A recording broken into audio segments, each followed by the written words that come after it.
So what's been your biggest surprise live reaction to a song on tour? The live reaction from the audience. Yeah. I guess we've seen a lot of things. Everything's happening, like crowd surfing kind of stuff. Especially when we play it overseas, it's really amazing to see, like, everybody actually knows each and every song. They're really singing to it, even though it's like Japanese or English or whatever. It's really great to see the audience really understanding and knowing all of the songs, and yeah, we appreciate it. Can you walk us through the recording process for your latest single, I'll Be There? Oh yeah, I guess like the technical kind of stuff bores you guys, so the story was, first that song was meant for an actor, a pretty huge famous actor in Japan. He was releasing his new album or something like that. We wrote a song for him to sing it to, and like a year later or something like that, he was supposed to take part in a drama series in Japan, and he came up with an idea of like using the song that he sang, maybe self-covered by Man with Mission ourselves, and yeah, it was an honor. It was a great pleasure to have that opportunity, and yeah, that's how it happened. So what's been your favorite part of New York City? New York City.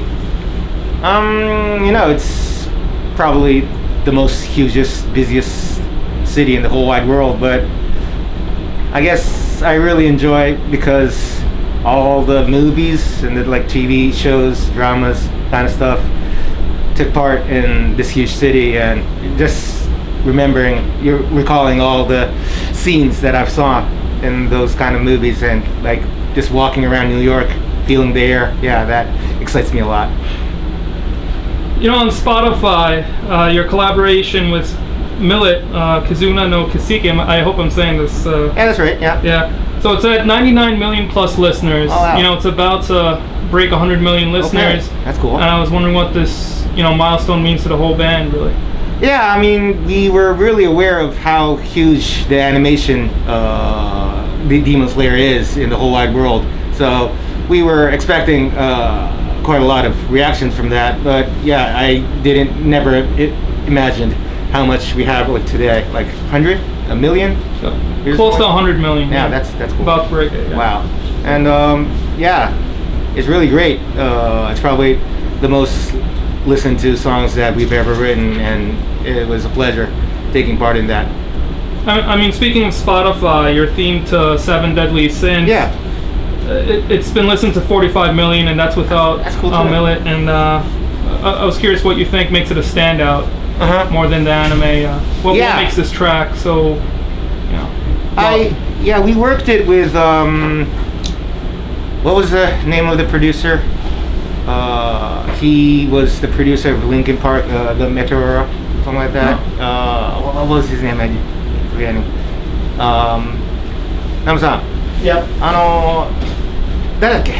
リンキンのプロデューサー。Don Gilmore. Don Gilmore. Yeah, we worked out with that song with Don Gilmore, a very great producer from the States, and it was probably like we focused on how the melody and the lyrics should be really simple but persuasive at the same time. I guess that vibe really make a good reaction for the audience and overseas, and it's a really simple song about like the guilt, all the what you can have in your seven deadly sins, as in the religion kind of stuff. And I guess that story was really persuasive to you guys, and it has a really happy end, kind of a profound vibe in that song, and it's like a rock anthem. It's really big, huge, good to hear in the live shows, even in like bigger locations, something like that. So yeah, I guess that's why they love it so much. Yeah. What's the most challenging song to perform live compared to the studio? Each and every song is, a lot of fun performing, but I guess like really fast songs, like Evil's Fall, stuff like that. We've been in this band for 14 years, and believe me, I mean, rules are the same with you guys. We get old too, so the fast songs are pretty hard for us to perform today. So a fan on Discord actually asked where all the band's nicknames came from. So I was wondering if you could answer.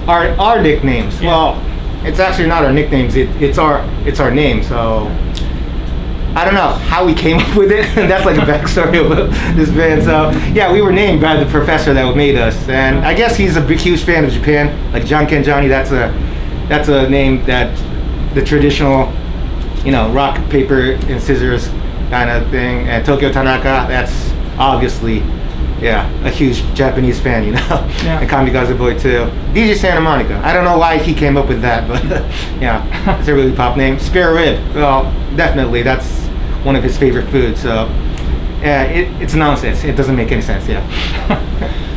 There was a fan on Reddit of Jujutsu Kaisen who, he wanted your band or Survives to the Prophet to play the opening theme for the series, and I was wondering what you think of that fans are naming Man of the Mission by name. He's a fan? Or he's actually somebody from the company, the animation company? No? He's a fan? He's a fan, Okay. a real fan. Okay. That's what we call it. That's great, yeah. I hoped it was the guy from the company, so then it might come true. But yeah, it's really flattering. That's that's another huge animation really cutting through the world. So yeah, we appreciate it. If we had the chance, we'd take it. Yeah. I noticed the drumming intro on the song Database. It's a real highlight. It's really measured, the whole tempo, and I was wondering about the day you guys came up with it. It kind of reminded me a bit of Nirvana's Breed. Oh, really? So, oh, wow. Yeah. We are definitely influenced by the music that was going on in the 90s. I mean, we are a huge fan of Nirvana. All the alternative scene that was going on in that era, it made a huge impact to us. We're still inspired from the music that was going on in that era. So I'm not really sure if I can describe how we came up with it, but I guess it's in our blood, in our heritage. Yeah.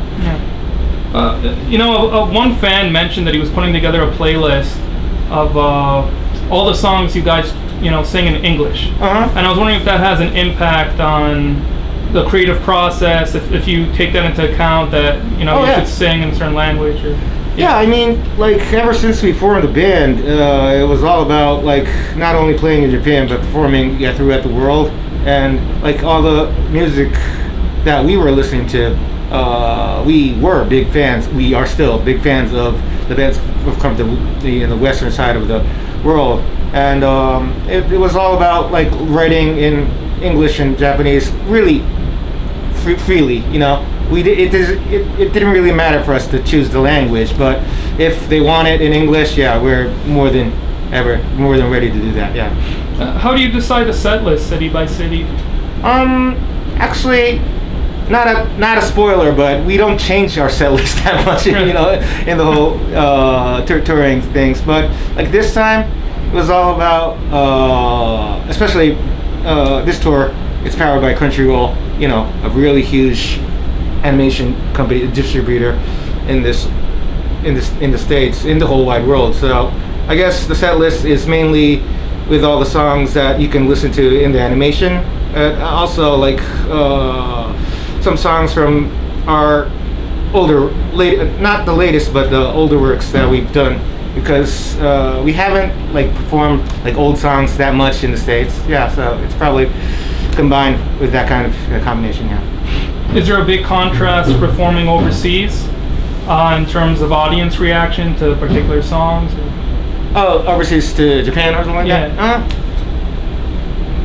I mean, everybody who loves music, who loves rock music, they have a lot of energy. They're enthusiastic.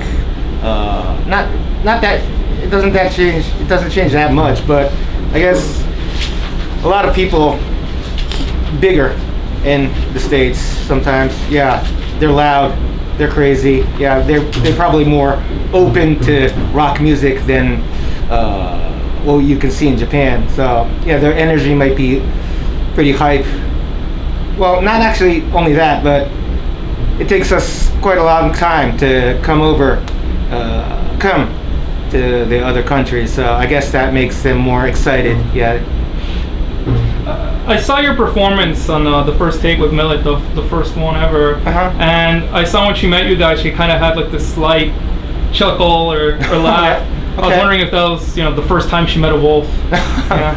That That was not our first encounter, but yeah, I guess that TV show, that program is, you know, it kind of has a really like a genuine atmosphere, pretty serious and stuff. So it was probably like silly and awkward seeing a wolf, yeah, taking part in that program. I guess that made her chuckle, yeah. Is there any inspiration from the Prodigy's "Run with the Wolves"? You know that song? Run with the wolves. Yeah. For the. Oh, Run with the Wolves and Shout It Out Loud or something like that, right? Yeah. Oh yeah, that's a cool song. Yeah. I guess it was from the album Invaders Must Die or something like that. Yeah. Yeah, it is a cool song. I mean, we are a big fan of Prodigy, so like I said before, it's definitely in our blood, yeah, in our mind. They are always in our mind, but not a particular inspiration or something like that. Yeah, but I love that song too. And my last question, do you pop into the, you know, your guys Reddit and Discord occasionally and read what the fans say there? Oh, actually, you gave me the link to it, yeah. So I checked it quickly, something like that, but I never noticed, you know, the whole site ever, but yeah, maybe I can write something down. It's anonymous, right? Yeah, as long as, you know, you call yourself something anonymous. Yeah, so I'm going to say all the bad things I can say on that. Yeah. Thank you. Thanks for your time. Thank you very much.